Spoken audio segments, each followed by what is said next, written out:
পুরো ইরান উড়িয়ে দেয়া হবে, ট্রাম্পের এমন হুমকির জবাব দিয়েছে দেশটির ইসলামী বিপ্লবী গার্ড বাহিনী আইআরজিসি। তারা বলছে বেসামরিক স্থাপনায় হামলা হলে বিধ্বংসী প্রতিশোধ নেবে ইরান। এরই মাঝে ইরানের ক্ষেপণাস্ত্র হামলায় ইসরায়েলের হাইফা শহরে ধসে পড়েছে বহুতল ভবন, মারা গেছে 2 জন। অন্যদিকে যুক্তরাষ্ট্র ও ইসরায়েলের যৌথ হামলায় গত রাত থেকে আজ ভোর পর্যন্ত তেহরান ও দক্ষিণাঞ্চলীয় শহরগুলোতে প্রাণ গেছে 34 জনের। বিস্তারিত তাফসির ফিজার রিপোর্টে। 72 ঘন্টা ময়েশ্চার লক সমৃদ্ধ লিলি বডি ওয়াশ শিয়া বাটারের গুডনেস স্কিন রিপেয়ার করে রাখে সফট ও গ্লোয়িং। হামলা পাল্টা হামলায় মৃত্যুর মিছিল মধ্যপ্রাচ্যে। মার্কিন ইসরায়েলি যৌথ হামলায় গত রাত থেকে সোমবার ভোর পর্যন্ত তেহরান প্রদেশে অন্তত 23 জন মারা গেছেন। এর মধ্যে রয়েছে 6 জন শিশুও।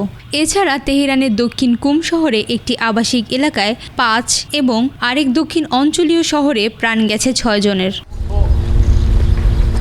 এর আগে স্টার সানডের দিনে লেবানন জুড়ে ইসরায়েলি বাহিনীর বিমান হামলা, প্রাণ গেছে অন্তত 14 জনের। এর মধ্যে দক্ষিণ লেবাননের কাফারহাতা গ্রামে হামলার 4 বছর বয়সী শিশুসহ 7 জন মারা যান। এছাড়া বৈরুতের জানাহ এলাকায় 4 জন নিহত এবং 39 জন আহত হন।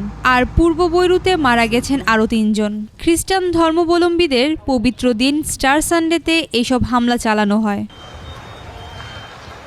অন্যদিকে ইসরায়েলের হাইফা শহরে ভয়াবহ ক্ষেপণাস্ত্র হামলা চালিয়েছে ইরান। ক্ষেপণাস্ত্রের আঘাতে ধসে পড়েছে একটি 5তলা আবাসিক ভবন।